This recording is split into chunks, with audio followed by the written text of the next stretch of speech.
ഷിരൂരിൽ മണ്ണിടിച്ചിലിൽ കാണാതായ അർജുൻ ഉൾപ്പെടെയുള്ളവർക്കായുള്ള തെരച്ചിൽ തുടരുന്നു.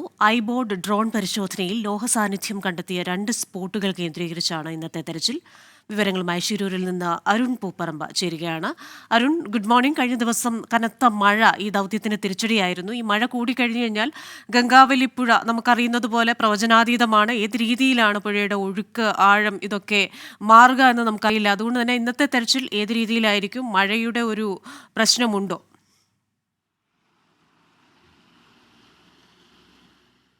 ക്രിസ്റ്റീന, അടുത്ത 2 ദിവസം കൂടി അതിശക്തമായ മഴയ്ക്ക് സാധ്യതയുണ്ട്. ഉത്തര കന്നഡ ജില്ലയിൽ അതാണ് ഇപ്പോൾ നിലവിൽ മുന്നറിയിപ്പ് നൽകിയിട്ടുള്ളത്. എന്നാൽ ഇന്നലെ രാവിലെയായിരുന്നു മഴയുണ്ടായിരുന്നു. ഉച്ചയ്ക്ക് ശേഷം കാര്യമായ മഴ പെയ്തിരുന്നില്ല. ഇന്നലെ രാത്രിയും ഇന്ന് രാവിലെയും ഇപ്പോൾ ഇവിടെ ഷിരൂരിൽ മഴ പെയ്യുന്നുണ്ട് എന്നുള്ളത് ആശങ്കയാണ്. ശക്തമായ മഴ തുടർന്നാൽ ഡ്രഡ്ജിംഗ് നിർത്തിവെക്കേണ്ടി വരുമെന്ന് നേരത്തെ തന്നെ ജില്ലാ ഭരണകൂടം പറയുകയും ചെയ്തിട്ടുണ്ട്. ഇന്നലെ CP4, CP3 അതായത് പ്രധാനപ്പെട്ട കോണ്ടാക്ട് പോയിന്റുകളാണ് നേരത്തെ ഐബോർഡ് ഡ്രോൺ പരിശോധനകളിൽ കണ്ടെത്തിയിട്ടുള്ള സ്പോട്ടുകളാണ്. അവിടെ തെരച്ചിൽ പൂർത്തിയാക്കിയിട്ടുണ്ട്. പക്ഷേ നിരാശയാണ് ഫലം.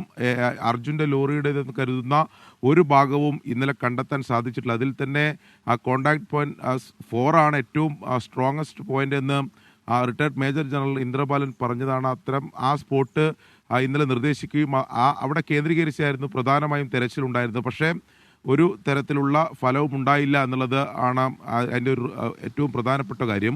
ഇന്നിനിപ്പോൾ 2 സ്പോട്ടുകൾ കൂടിയാണ് തെരച്ചിൽ നടത്തുക. അത് സ്പോട്ട് 1ഉം അതോടൊപ്പം തന്നെ സ്പോട്ട് 2ലും ഇന്ന് പൂർണ്ണമായും തെരച്ചിൽ പൂർത്തിയാക്കും.